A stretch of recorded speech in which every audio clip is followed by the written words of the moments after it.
Friends, welcome to Biblical Parivartana, welcome to Daily Devotions, welcome to దేవుని ప్రేమ ఇదిగో.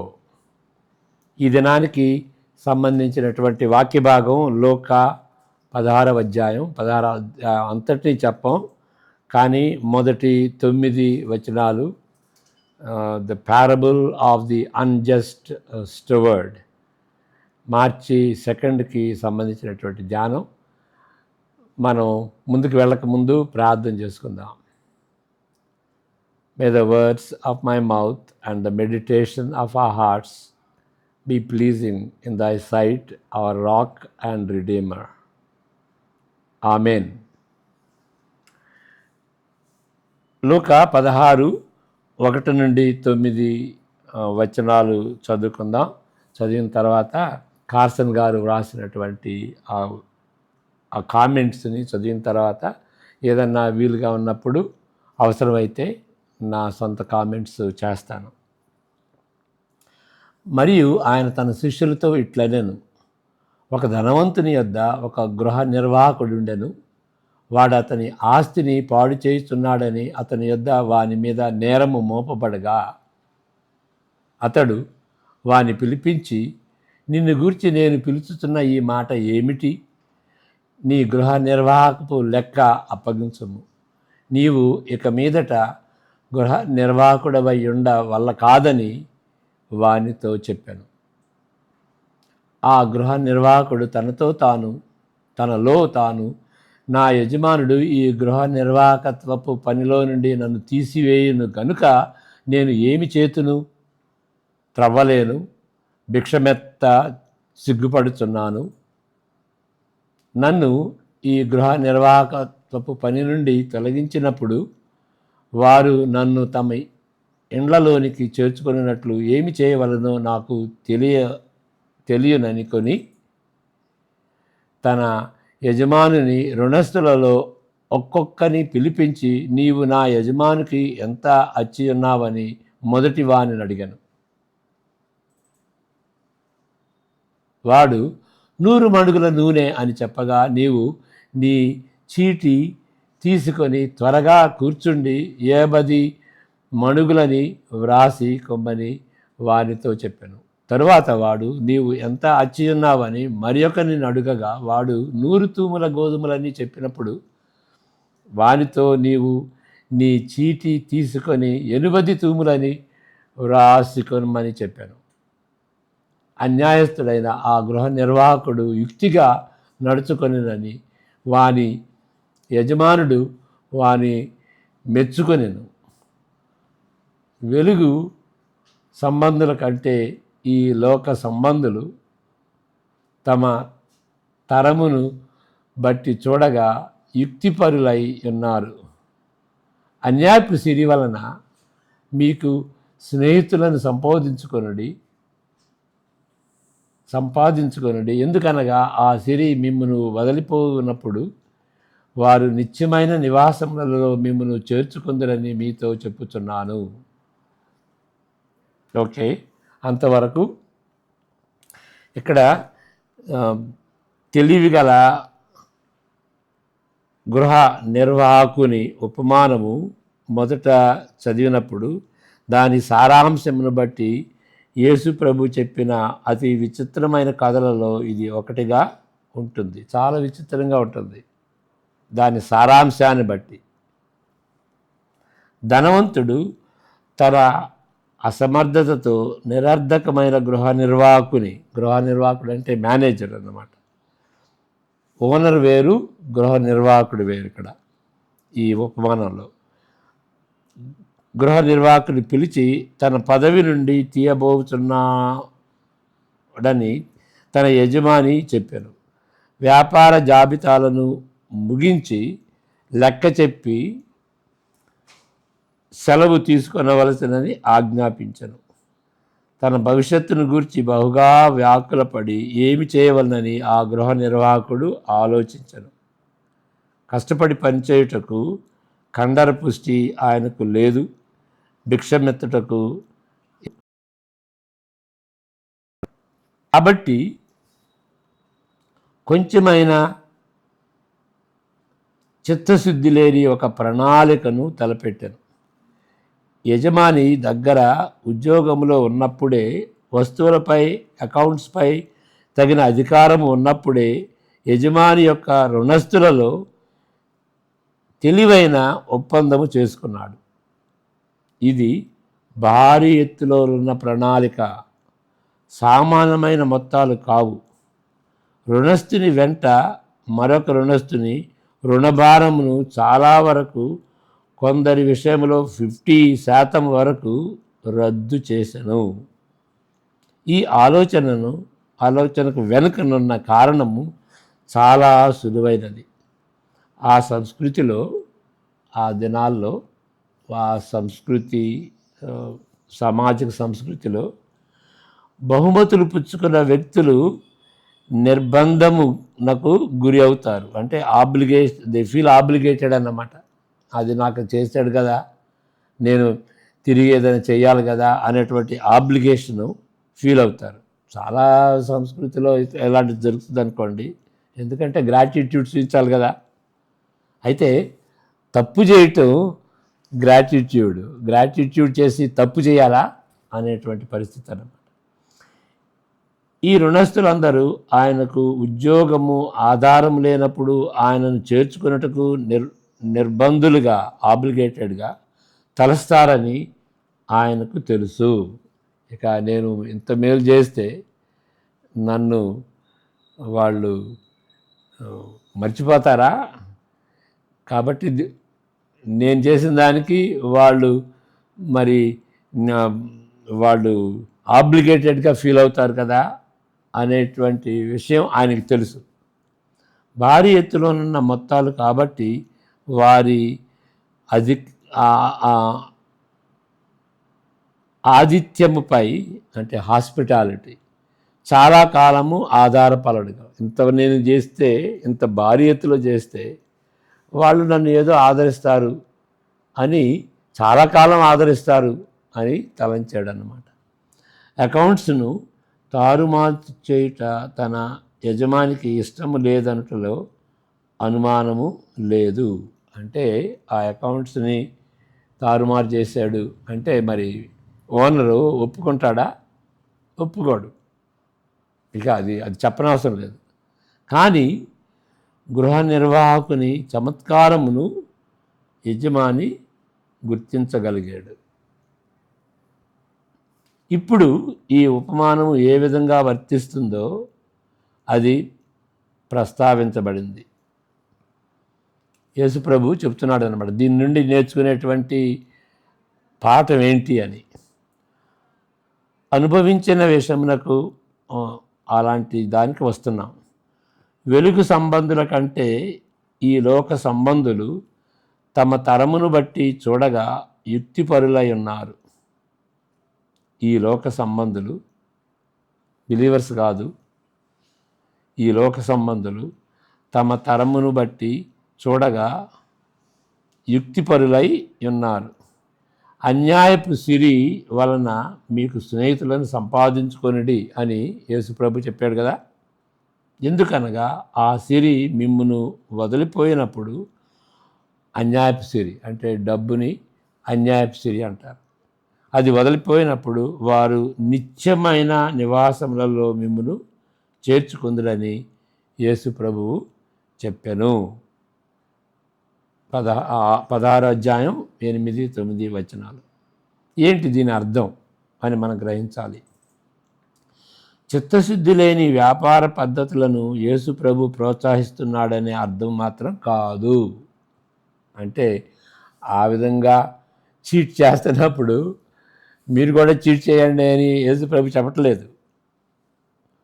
ఆ cheating అనే దాన్ని ప్రోత్సహించట్లేదని మనం అర్థం చేసుకోవాలి.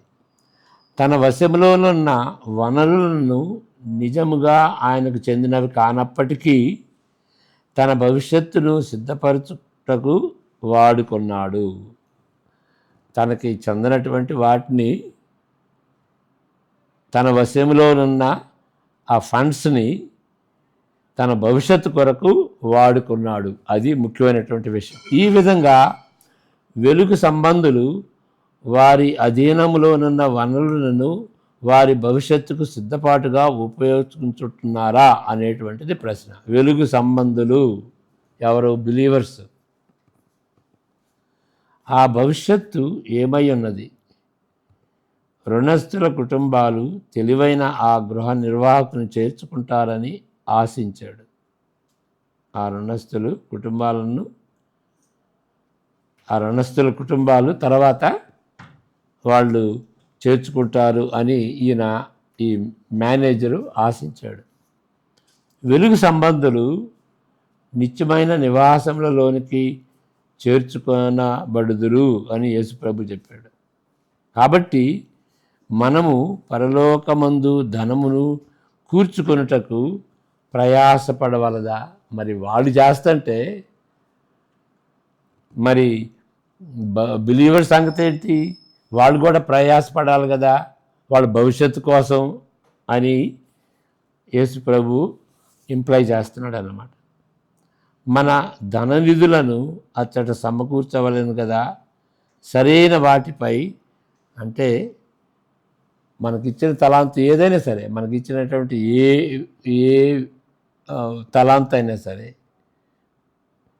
దానిలో భాగం ధనం అయి ఉంటుంది.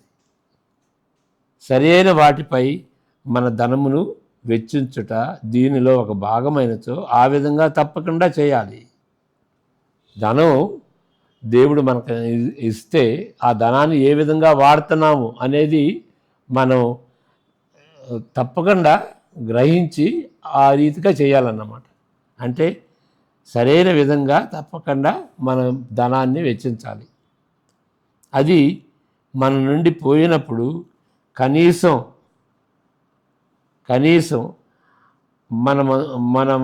మన ముందున్న నిత్య నివాసం కొరకు మనం దాన్ని వాడుకోవాలి. అనగా పరలోకమును మనము కొంటామని అర్థం కాదు. డబ్బులు ఇన్వెస్ట్ చేస్తే పరలోకం దొరుకుద్ది అని కాదు. మరి పరలోకం దొరికితే ఆ విధంగా దొరికితే, డబ్బులు పెట్టి దొరికితే యేసుప్రభు ఎందుకు మరణించటం? దాని అర్థం అది కాదు.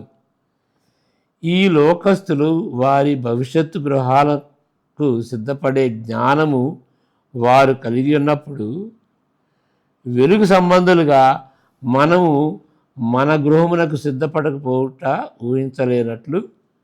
ఊహించకపోతే అది బాధ్యారహితంగా ఉంటుంది. మన బాధ్యత అంటే నిత్యత్వం కోసం మనం ఇన్వెస్ట్ చేయాలి అనేటువంటి బాధ్యత. ఆస్తుల ఎడల గల ఆకర్షణీయత నుండి మనము సడలించబడి దేవుని దృష్టిలో విలువైన వాటిని హత్తుకొనిలాగున ఈ క్రింద వచనాలు ఉంటాయి. చదువుకుందాం. ఏంటి?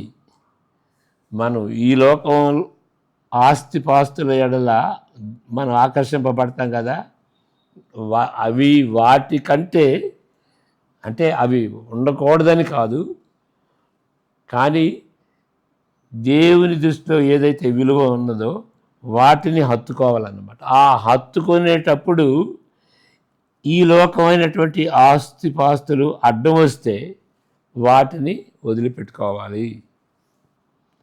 16వ అధ్యాయం 10 నుండి 15 వరకు. మిక్కిలి కొంచెంలో నమ్మకముగా ఉండువాడు ఎక్కువలోనూ నమ్మకముగా ఉండును. మిక్కిలి కొంచెంలో అన్యాయముగా ఉండువాడు ఎక్కువలోనూ అన్యాయముగా ఉండును. కాబట్టి మీరు అన్యాయపు సిరి విషయంలో నమ్మకముగా ఉండని ఎడల సత్యమైన ధనమును ఎవరు మీ వశము చేయును. మీరు పరుల సొమ్ము విషయంలో నమ్మకముగా ఉండని ఎడల మీ సొంతమైనది మీకు ఎవడిచ్చును? ఏ సేవకుడును 2 యజమానులను లేడు. వాడు ఒకరిని ద్వేషించి ఒకరిని ప్రేమించును, లేక ఒకరిని అనుసరించి ఒకరిని తృణీకరించును. మీరు దేవునిని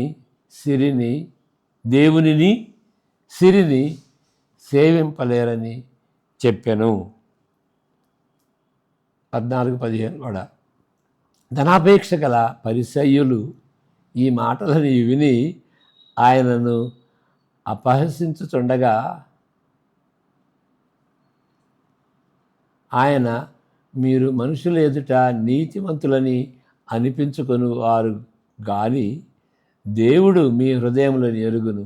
మనుషులలో ఘనముగా ఎంచబడినది దేవుని దృష్టికి అసహ్యము. 15వ వచనం అంతవరకు చాలు. కాబట్టి దాని తర్వాత ఉన్నటువంటి ఈ యొక్క వాక్యాలు క్లియర్ చేస్తున్నాయి అన్నమాట. ఇక దాని కొంచెం అంటే దేవుని దృష్టిలో ఏది మంచి అయితే దానికి మనం హత్తుకోవాలి. మన హృదయం అక్కడ ఉండాలి. లేకపోతే మనం దేవుని సన్నిధికి వెళ్ళినప్పుడు రిక్తహస్తాలతో వెళ్ళినట్టుగా ఉంటుందన్నమాట. కాబట్టి నిత్యత్వం కోసం మనకున్నటువంటి టెంపరీ సిరి, అన్యాయపు సిరి అంటాం కదా, దాన్ని నిత్యత్వం కోసం వాడుకోవాలి అనేటువంటి మాటలు చాలా హార్ట్ సర్చింగ్ అన్నమాట. నేను చెప్పాను కదా ఇంతకుముందు, లూకాసు వార్తలో ఈ ఛాలెంజింగ్గా ఉంటుందన్నమాట. డిసైపుల్ అంటే ఏంటి అంటే యేసు ప్రభు వెంబడ వెళ్ళటం. లూకాసు వార్త 9:51 నుండి యేసు ప్రభు ఏమంటున్నాడు ఇక్కడ లూకాసు వార్తలో ఏం చదువుతాం.